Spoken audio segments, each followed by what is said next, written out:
À quoi servent ces petites ailettes que l'on retrouve sur les moteurs d'avion? Ces appendices sont ce que l'on appelle des générateurs de vortex. Pour bien comprendre leur utilité, une petite sensibilisation à la mécanique des fluides ne fera pas de mal.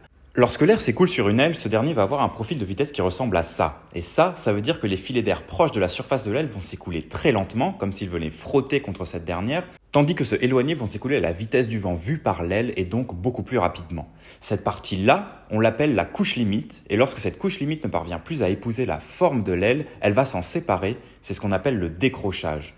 Typiquement, lorsqu'on vient trop tirer sur le manche de l'avion, la couche limite se sépare de l'aile, on décroche, on perd toute force de portance et l'avion chute. Les générateurs de vortex permettent de retarder le décollement de la couche limite en venant la réénergiser.